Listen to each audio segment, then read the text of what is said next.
welcome to a few Goldilock Bears podcast. This is a podcast where we talk about things we love, things that we hate, and things in the middle. This could be things that we're indifferent about, that we're ambivalent about, that we're on the fence about.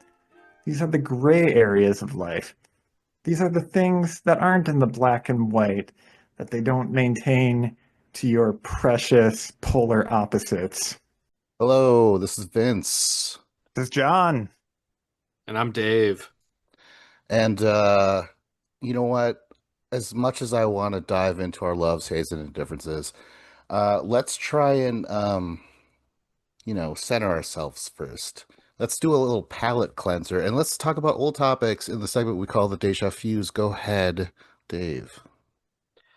Uh, I think we talked about this. We were talking about the UFC and their app and how they'll have spoilers on the app where, like, if you want to say, like, a pay-per-view happened on Saturday night and it's say you worked, and then on Sunday, the next day when you go to watch it, it'll show the spoilers. Like, you'll know that it'll show like a picture of one guy knocking out the other guy or standing over him or getting the title raised, and they like spoil the own event, and it's like, well, I don't even want to watch it.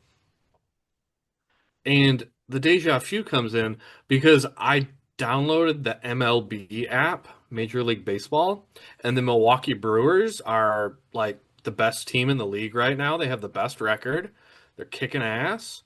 And I bought the MLB TV subscription so I can watch all their games.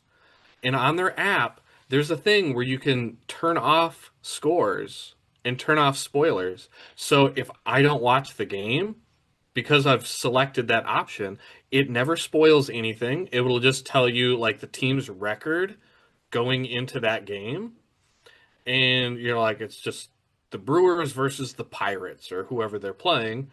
And then I can start watching, even if the game's like going on, they're not going to spoil it and be like, oh, it's 2-1 in the third inning. Like, they don't tell you the score at all. Or if the game was yesterday or the day before, they're not going to tell you what the score is if you have that option picked. So it's great. I can watch the games when I want to and not be spoiled by anything. And it seems like such like a super easy thing. And it just blows my mind that ESPN, who calls themselves the worldwide leader in sports, how they're so bad at this. Because baseball's got it figured out, and I like it. Did you hear about UFC signing with Paramount and how Yes. they're something about they're going to abandon pay-per-views? Something crazy Yes. like that? Yeah. Wow. It Yeah. But then, like, Dana White said in an interview where he kind of like, well, we're still going to do some pay-per-views, maybe like 4 a year. That'd And be he was kind better of in that walking it case. back. Because Yeah. that's how it was back in the day. You let those fights build up over months. That's better, in my opinion. Wow. Yeah. I I'm hopeful because I think ESPN was just terrible, which I really thought ESPN was going to be such an upgrade and I thought it was going to be great, and then it turned out to be terrible. But like Paramount, I think it'll be a lot better. Like, I don't think it can be worse. I do hope that they don't do pay-per-views, but if it's going to come down to like who has the control over it. If it's Dana White, he's probably going to be like, well, for this title, I'm gonna make it a pay per view, and I don't know. I hope it's not that way because I don't know. I think Dana White, he's just I don't, he thinks that he has such a great product, but like he's literally putting on such a terrible product when you have 12 fights.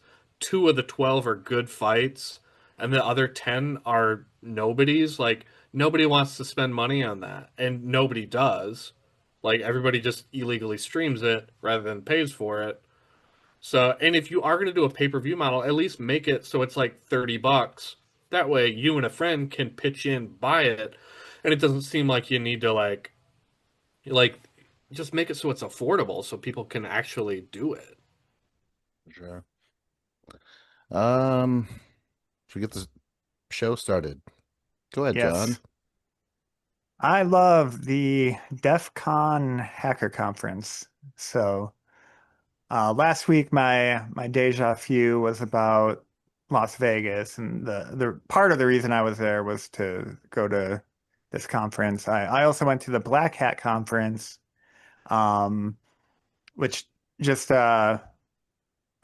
summary on those is like there's like a couple kinds of like computer security conferences.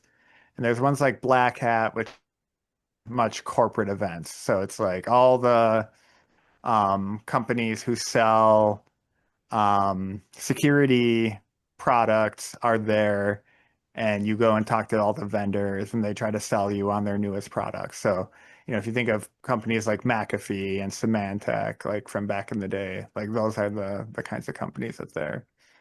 And then DEF CON is um actually for like the hackers, and like it's like showing off like new techniques to get around stuff and new exploits and vulnerabilities and all this stuff. And so like the crowd is like like half the age of the people at the other conference, and it's much cheaper even though it is more expensive than it used to be. Just a very different vibe. Like like there's no corporate sponsors that are like the security companies. The ones that are there are the ones who sell like the hacking tools. Like here's like a fake USB stick that you can use to like infect someone's computer with malware, or What? like here's like a device to try and break into like Wi-Fi networks and that kind of stuff. Um, Now the attendance is, both like, kids who think hacking is cool and want to learn this stuff, but then also like, people like me who work for a security company, and you learn all the new techniques that people are using, and then you learn how to like protect against them, which is, ostensibly the reason that people are presenting these things at all in reality, because most of them are like researchers for security companies. But apart from that, there's just like a lot of like fun stuff going on that has like nothing to do with like that specific thing, but it's generally like computer security related. So they have like contests, like they have teams going up against each other. One team is trying to hack into stuff, the other team's trying to defend it, like capture the flag kind of stuff. I spent a lot of time this year doing like um, the packet hacking stuff, where you're just like looking at like they have these challenges set up where they have this um, pre-created networking traffic, and you're just like looking at the networking traffic, and they ask you a bunch of questions like, oh, can you find where this happened, and can you tell me what this person's password was, and that kind of stuff. Like that's a lot. They have music, like some it's all like, like heavy electronic, like house and dubstep and drum and bass, like all that kind of stuff. Like there's like some bands I've heard over the years that I still listen to regularly. Um, they had like a movie night where they just like had a projector and put on like Swordfish? sci-fi movies. No. What did we watch? Enemy of the State. Oh, And yeah. then like which is all about surveillance, which is like a big theme there. And then Sunshine, the Danny Boyle sci-fi movie. Um the One of the things I always make sure to catch a session of is they have like social engineering challenges. And this is like set up for months in advance, and like the corporation overall like agrees to it.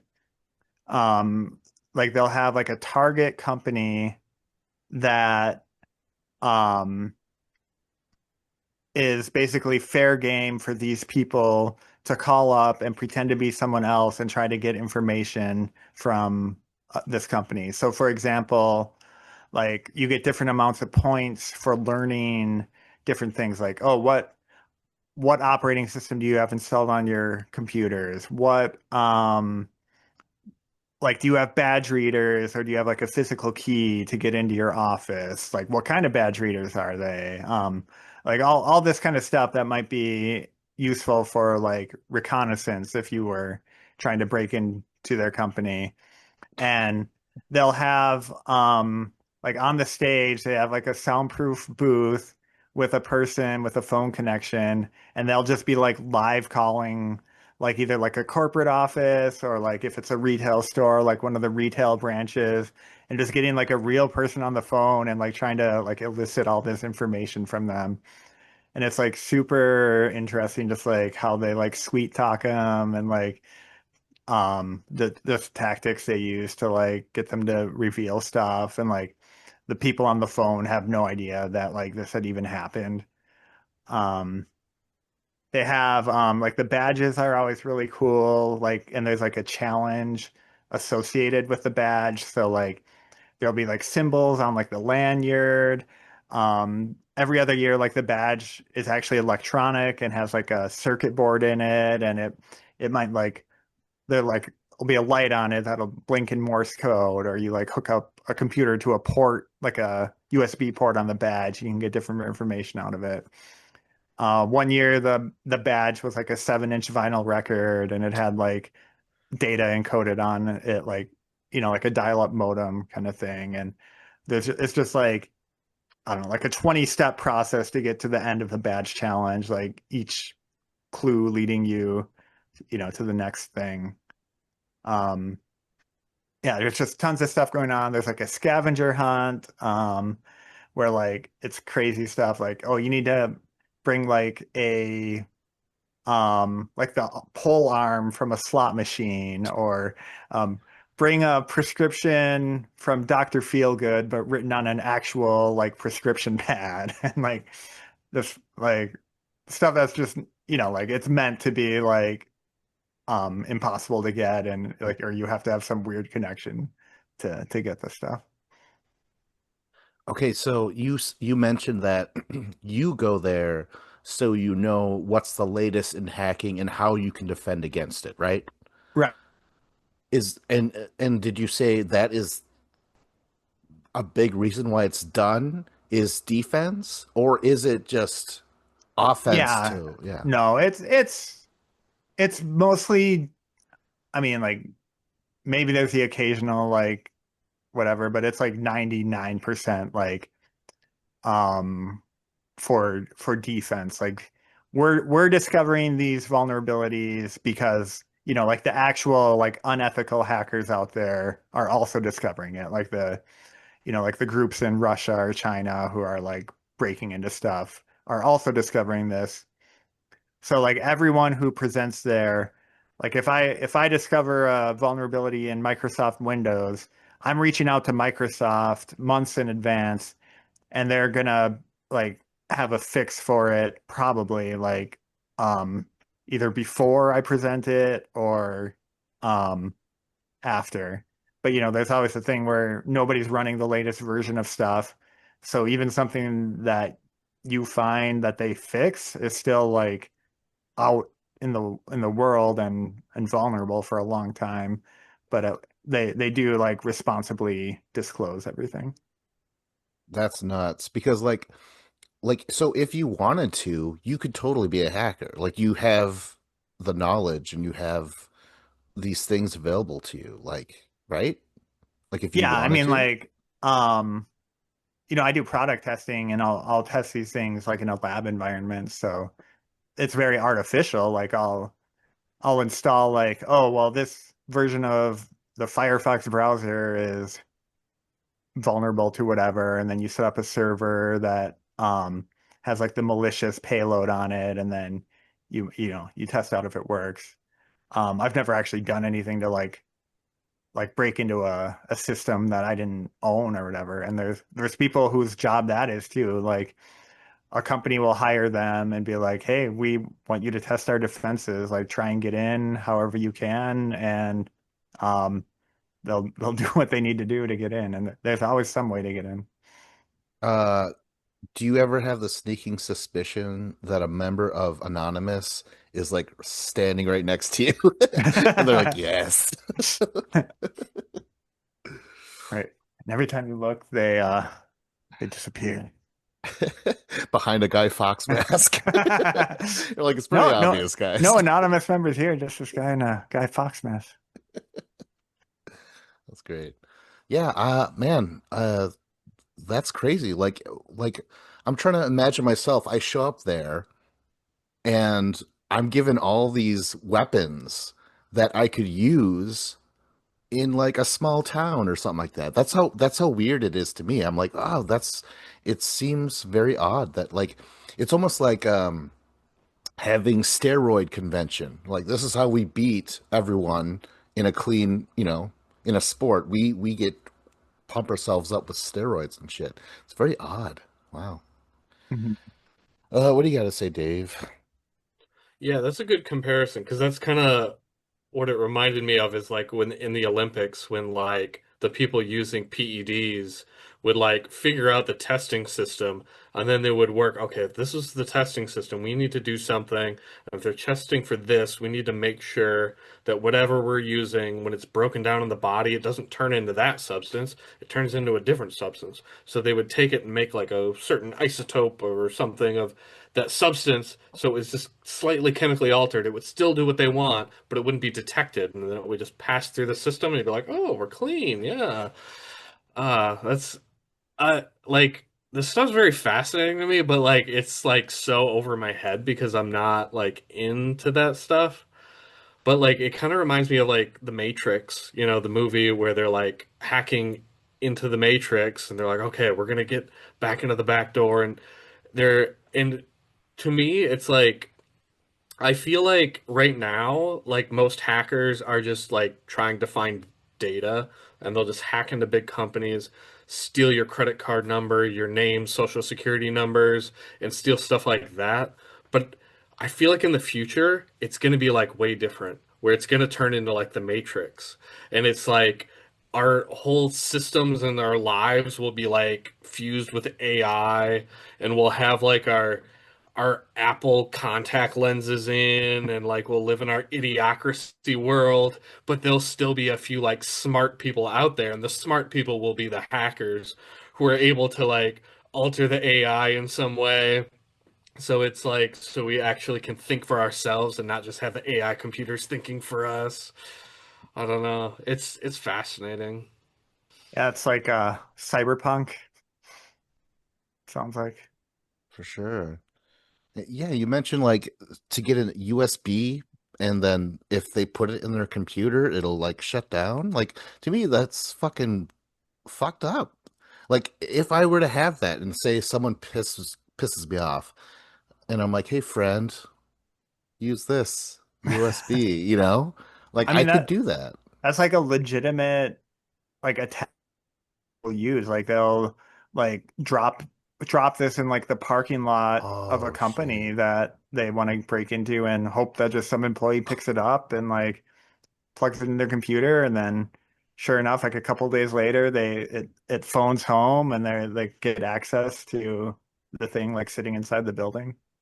Holy shit. So no more USB you find on the ground, just strictly needles. Exactly. Yeah. You're probably safer that way. Damn, that's fascinating. Yeah, that's crazy.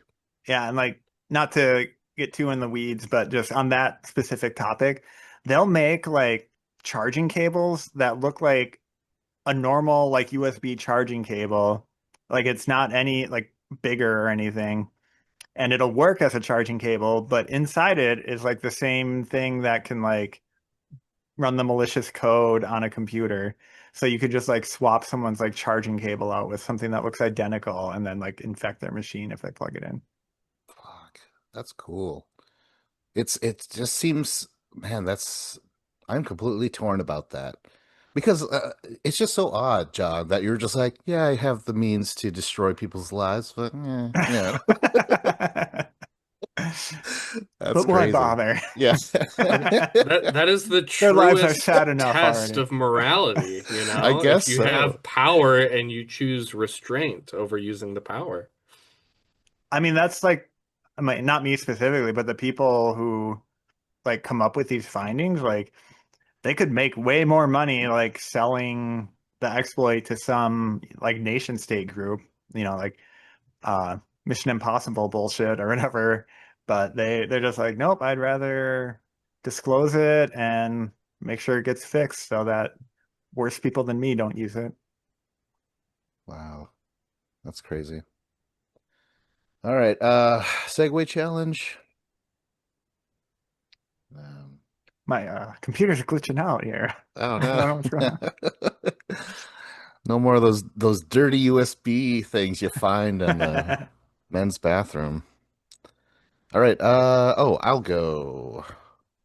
So I hate, I don't know how to word this, guys. I was going to ask you guys before this, but I wrote down, I hate being able to do something perfectly until someone watches you. Is there a cleaner way to say that? I mean, I know exactly what you mean, and Right? if you guys weren't here, maybe I could come up with a better term for it. Oh, Honestly, that's what I'm dealing with because I wrote like two examples down and then I couldn't think of other examples. I'm like, no, this has happened so many times, but now I don't remember. So hopefully you guys could help me fill this out. But okay, so one example is people walk in on like you're watching a movie and they walk in at like the wrong fucking time. You know, like I don't know, maybe there's nudity or maybe there's something fucked up going on, and you're like, this just turned, and that's when you entered this place, and I'm like, what are you watching?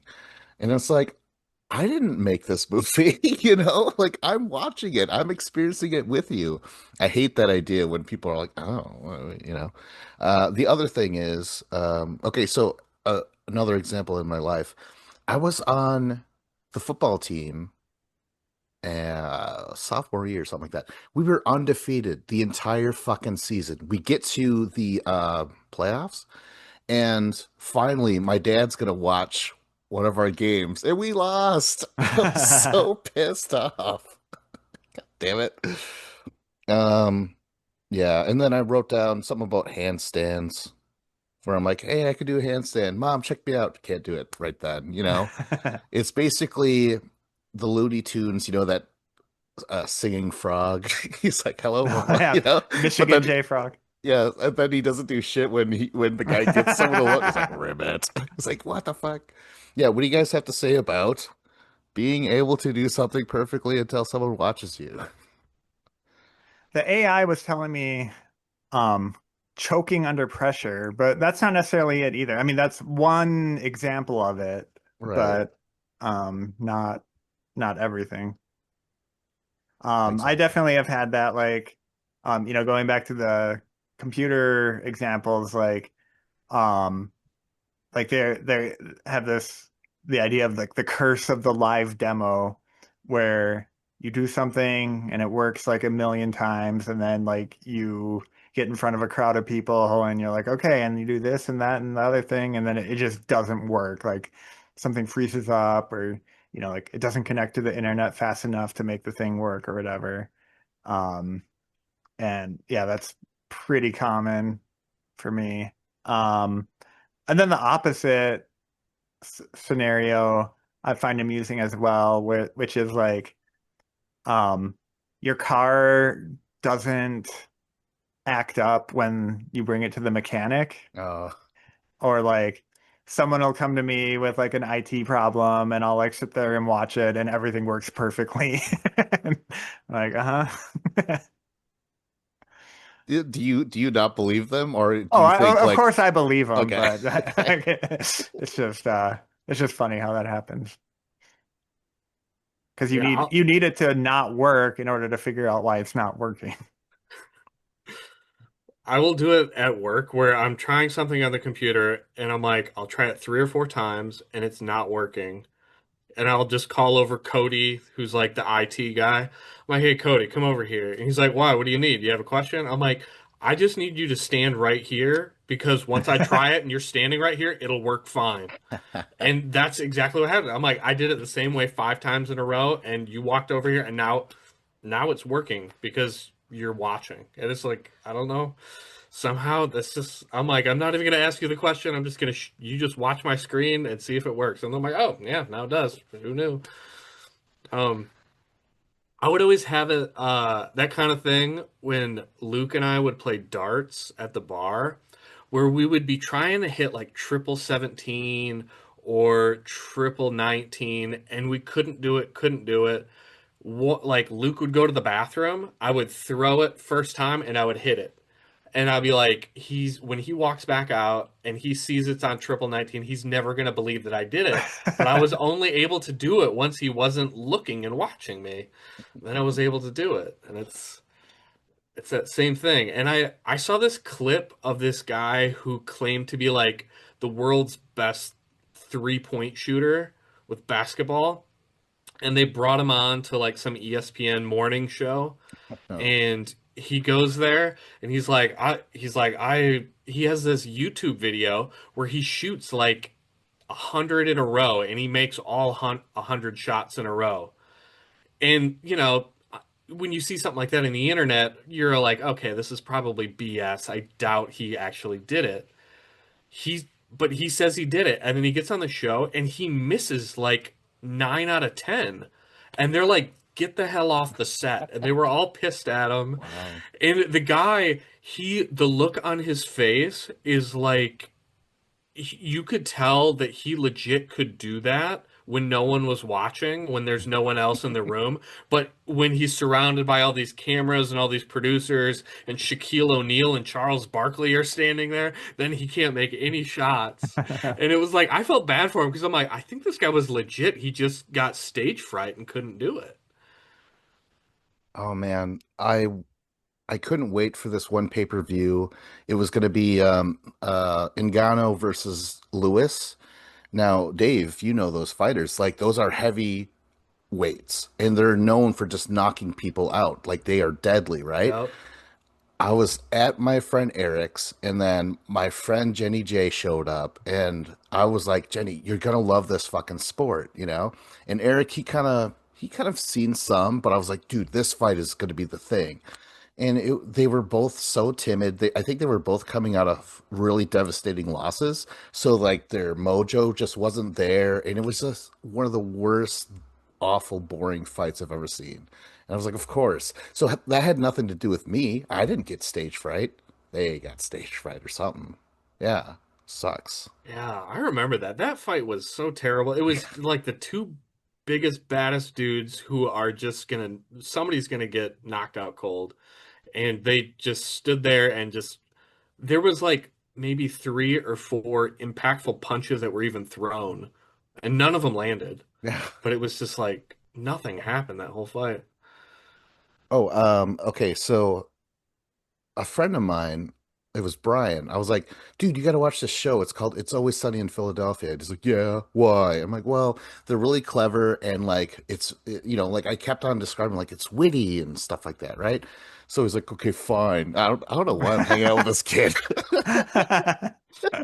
So, anyways, we turned on the TV show, and it's just the episode that aired that week, and it was the turd episode where they're shitting in the bed. I think that's what it's called. The Oh gang yeah, who shits the shit the bed, bed? right? And it's like the complete opposite of what I've been describing the whole time. And Brian just slowly turns like, really? And I'm like, fuck. Why are we Another friends? deja vu. Yeah, God damn Really? it. Yeah. Oh I shit. I absolutely love that episode, but yeah, the whole everything about they stop their normal like the way they do it in an episode, and it was just a unique episode with a unique presentation where there's all these flashbacks, and it was like a murder mystery, but the murder mystery was who pooped the bed. uh Fuck. Just like stage fright, you guys mentioned. Kind of related to that was, and this never happens to us because we're podcasting professionals, but I had a couple of coworkers that I used to work with that like super smart guys, and they could, describe like stuff to you in great detail and like make you understand it. The second you sat them down, put a microphone in front of them, hit the record button, they just like froze up and like could not like get a sentence out. They couldn't like explain the concepts anymore. Like I don't know what it was. Holy shit. Yeah, Yeah, there's people that I know that are just so witty, so funny, so engaging, but they have no interest in being on a podcast. They're just either they'll say like, "Oh, I'll probably clam up," that's mostly it. So they just like they will not come on the show, even though I'm like, "Oh, you guys are so great!" Like, can't get them to do it. Even some will say, "Yeah, sure, I'll do that," and then, they're not answering their texts when the day comes. Oh, I want yeah, to I mention. Oh, sorry, I want to mention one more thing. Oh, this sucked. Okay, so remember I said I loved Ninja Warrior Japan? All those guys are like iconic and stuff like that. So and then American Ninja Warrior showed up and that was getting popular and they were like, "What we're going to do this season, we're going to have America versus Japan." And I was like, "Yes, Japan's going to fucking, sweep the floor with them or mop the floors. They're going to do something to the They're floor, gonna right?" Swiffer the they're gonna be so clean you could eat off them. Yeah, you know what? They're going to take their shoes off. show a So, little anyways, respect. yes. So I was like tuned in, and all the great icons and legends of that Japan show show up. And I'm like, oh, here we go. And they were horrible. They were slipping off of shit. They were falling down. They were hitting stuff. They were crying. They were like, what is going on? Like, it was devastating. And me too. I was like, they're usually amazing. And America just like swept them. They swept the floor with them. And, and it was crazy. It was later revealed jet lag. They flew from Japan, showed up that day, and performed. Oh yeah, that's Yeah, insane. yeah. But fuck. Go ahead, Dave. Yeah. I think with sports, a lot of times like everybody just like watches like a game or a competition and the results of that, they're just like, "Yep, there's so and so so much better." But once you kind of look at things like once you've seen like a 7 game series between two basketball teams and one team wins 3 games, the other team wins 3 games, once you look at it through that perspective, you're kind of just like, yeah, if these two people fought in a boxing match, this person would win 60 times and they would lose 40 times.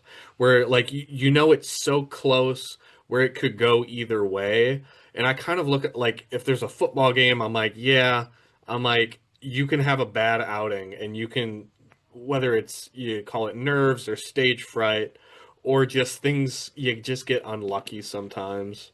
Like, it's kind of how it goes. And just some people seem to be a little bit more unlucky. Have we discussed luck yet? Yeah, I think I so. think I so. think I had a topic, the concept of luck. Right. Okay. All right. Um, dang it, blanking here. Yeah, it's I'll, like when I'm coming up with segues all day long. Oh wait, I'm wasting it. I say we use that and we bail. All right. Go ahead, Dave. Um, I don't even like this topic, but I'm indifferent to plastic surgery. And plastic surgery, like, the reason that I'm bringing up this topic is like I'm indifferent to it. I don't really care. It's to me, it's like tattoos. Like you can do whatever you want, like make yourself look however you want. It doesn't bother me. But I just feel like it's weird because I feel like I'm starting to notice it more where I never noticed it in the past. Because like in the past, I would just notice like plastic surgery on like an actor or an actress, like where I would see like, oh, Nicole Kidman, her face looks different. I'm like, I haven't seen her in 5 years in a movie and now she looks different. Or like Zac Efron, suddenly his face looks different from Well, the movie I saw him in previously. Well, that was an injury And, though. He kind of had to get that. oh, really? Yeah. Was it like Mark Hamill? Yeah, something like that. There was some accident and they had to put his chin back together, and that's why it looks Oh, I like didn't that. know that. Yeah. Interesting. In that movie, did they have him get clubbed on the face by a wampa or whatever Swampa. Yeah, that's to right. to explain why his face looked like that? Uh, Yeah. And so I'm used to seeing it with like actors and actresses, but like those are not people that I see in real life. And I guess why I've started to think about this topic more is maybe it's because of like where I work. I work predominantly with like women, like 80% women, and also because I'm like about 40 years old, so people I know my age are starting to get work done. So like I didn't see someone for like 2 or 3 months, and then all of a sudden I saw them and they were like on Ozempic, so they had lost like 50 pounds, and I was like, oh, their face looks so different now. And then I didn't, and then I'd seen them a few times, and then like a couple months had gone by, I saw them again. Well, apparently they didn't like their face since they lost all the weight. So then they started to get like Botox or fillers or something done to their face. So a couple months later, I see them and their face is different again. And I'm just like, it was so weird because I'm just like looking at them and I'm like, I know you're you, but like just their face is different. And it was so strange. And and then also so there was that experience, and then also I just have like coworkers that kind of like to talk about other people who work at where I work, and there's, hundreds of people and there's all these names and they know all of these people and I don't know any of them, but they're talking about like, oh yeah, so and so's has this work done and this work done and this work done. And then when I see that person, I'm thinking about like the conversation that they had, and I'm looking at like their lips and their cheeks and their forehead, and I'm like, oh yeah, I guess I can notice they've had work done, but like I never would have noticed it until someone said something, but because so many people are saying stuff, now I'm starting to notice it more, and I don't care and I don't want to notice, and I'm just kind of annoyed that I do notice because I'm like I don't give a shit what your cheeks or your neck or your forehead looks like. It's like it is what it is, but it's annoying to me that I notice. I knew I had a coworker, and she looked young, but she sounded and behaved older. Like she had like a aged, raspy cigarette voice, like my third husband. Oh my God, stuff like that. And but like I noticed her face was like a cherub, like, it was just so plump and full, but it just didn't match her body language, her outlook in life. The life was not no longer in her eyes anymore. Like it was Like like, oh watching The shit. Irishman, Oh, the Oh I yeah. de-aging. right. I haven't seen that, but yeah, from what I see, it's like what is going on here? So I was like, I think she got some work done, and then I was kind of looking like how expressive is she actually? Um, Not to judge or anything, because I've certainly noticed, you know, my friends who are, we're all like either entering our 40s or will be soon or have.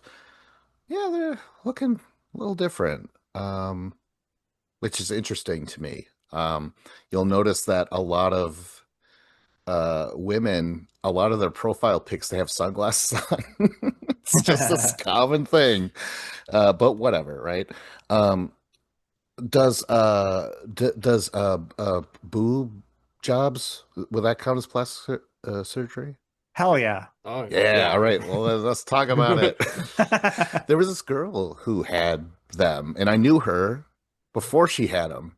And she's like, "Yeah, I'm gonna go into surgery." I'm like, "Oh my God, what's the matter?" And she's like, "Oh, it's no big deal." I'm like, "What is it?" And I kept on like, pressing for answers. She's like, "I'm gonna get surgery on my chest." Like she almost said it out loud. She's like, "Fine," like happy. I'm like, I kind of am, You're because she was hot like, how before. long's the recovery? Yeah. Okay, yeah, call me in 6 weeks. Um, so there's that. Well, I've actually whatever, oh, so I want to mention this really interesting thing that happened in terms of celebrities in Scream 4. Courtney Cox, there was this behind the scenes interview, right? And her eye was like, I don't know what her eye was doing. It was like closed or wouldn't open upright or something like that. And after that was after that was shown and people were questioning it, her publicist was like, "Oh, Courtney, the sun was in her eye," and it's like, "No, no, it was not. Something went wrong with whatever it was she was doing." And you could already tell, anyways. Like she does not look the same, anyways, in 4 beyond the eye thing.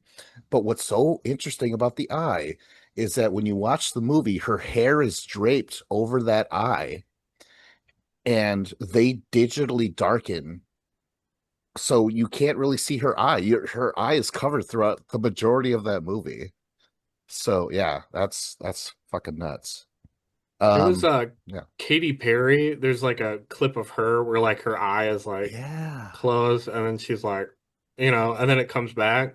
And I've heard it's from, I think it's from like Botox or something, or filler or something. And it like you have certain nerves in your head, and like the filler will like put pressure on the nerves. And when there's pressure, like all of a sudden, like it's like where your foot is asleep or something. But like all of a sudden, like your eyeball is not reacting, your eyelid is not reacting because there's like pressure on that nerve or something like that. And usually it just like resolves itself quickly, but you can have issues like that. That's crazy. Um, I know Johnny Depp did something to his face once. He showed up at the Oscars when he was nominated for Pirates of the Caribbean, and his face was just plumpy. Like he definitely did something to his face just that once. He hasn't done anything like that since then. But that was interesting. Where I'm like, oh, that's the first time I've seen a man get something done really obvious, like Mickey Rourke, but that's because he kind of had to do it because he boxed all those years and his face was all messed up. Maybe they should have left it as it was because the way his face looks now, it looks like a plastic Halloween mask. It's very fucking weird. Oh my gosh. Oh, and then finally, this kind of sucked. Winona Ryder was she was doing press for Beetlejuice, and her face was like pulled back like really far, and like you're like, oh shit. And then so she draped her bangs in front of her face as much as she could, and you're like, oh no. And I love her, and it sucks that for anyone, it sucks that when you hate the aging process on your face, it sucks. Like Tom York said, he used to do surgery for girls in the 80s, but gravity always wins. But it is interesting, like when, um, like if you're like a woman in Hollywood or something, like at some point, like the surgery is never going to make you look young, but like you have to make a decision. Like, am I going to be like someone who looks like they've had work done and looks different, like I look different than I would if I didn't do it, or just someone who, ages naturally. And I guess those are like different career paths one could take. And I don't know if one is better than the other or whatever.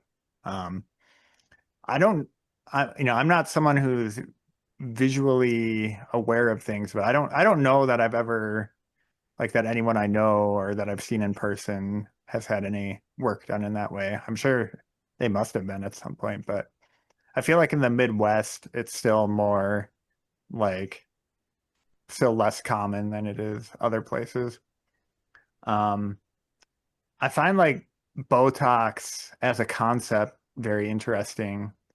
The way it works, like paralyzing your muscles and stuff. And like, isn't it like botulinum toxin or whatever? Like the same thing that makes like canned food go bad. I don't know. Oh, oh What? my God. Um, but there was like a scientific study that had to do with recognizing other people's emotions. And like a thing that we humans do is when we see someone's expression, we like subconsciously mirror that expression, and that helps our brain process like what emotion they're probably feeling. And people who have recently had Botox are worse at like guessing what someone else's emotion is because their face, like, Oh my they're not God. physically able to do that mirroring anymore. Like, at least that's the theory. So then, like, because they don't mirror it, their brain's not like making the connection with like, okay, this face equals this emotion or whatever. Holy shit. And That's sad. the other interesting Botox one, have you guys heard of Scrotox? What men are doing?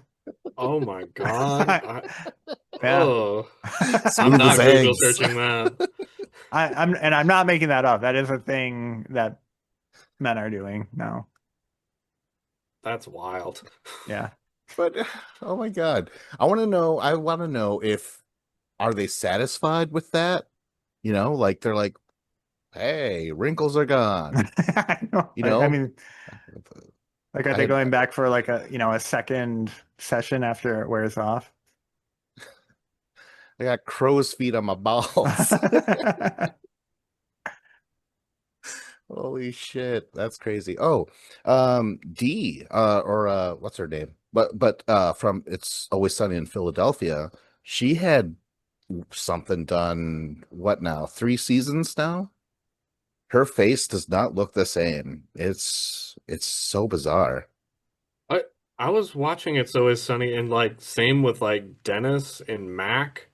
Like all three of them seem to have gotten work done. And then there's Danny DeVito and Charlie who look the same. And then there's like I don't know, like Mac and Dennis, like I don't know, they're like their faces are different too. It's like the TV show Friends, like towards the end of it, where like all of a sudden, Jennifer Aniston and everyone's getting work done, and you're like, oh, everyone's face is a little different, and it's just because like our brains just work like subconsciously, to recognize people, and then it's because sometimes it's just age, but then sometimes you're like, oh wait, it's just the shape of their face is changing, not just like you know their hair turning like gray or going bald or like just being wrinkly. All of a sudden now it's like there's different shapes to their noses and eyes and chins. Nicole Kidman doesn't look the same anymore. She definitely looks different. Lindsay Lohan just revealed her new face, and I think she's trying to make a comeback with like Freakier Friday and stuff. But it's like you don't look like yourself. Like I really thought she was attractive, and then she started to like party over party, and like she started to look pretty haggard. But she looks better, but she doesn't look like herself anymore. So it's like that's I'm wondering if her comeback is going to be able to happen. That's nuts.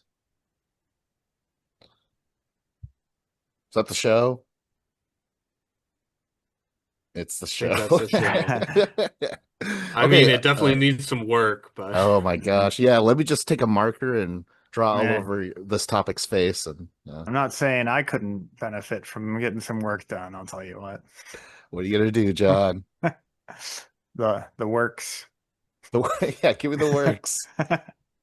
Um, okay, so this is listeners, this is the fifth to last episode before we leave EC Hometown Radio. But you could always visit our website. And we're also on every other platform, Spotify, YouTube, you name it. Yeah. YouTube, you name it. Oh my God, that should have been you name it. All right. Speaking of names, I was Vince. How's John? how's Dave? Tell them about the email, John. Oh, well, like, we're sick of coming up with our own topics, so get these lazy listeners and viewers to help us out a bit. So if you have something that you love, hate, or are indifferent to, send an email to topics at afewgoldilockbears.com. We'll put a link in the show notes here, and tell us what you love, hate, or are indifferent to and why. And maybe we'll talk about it on the show.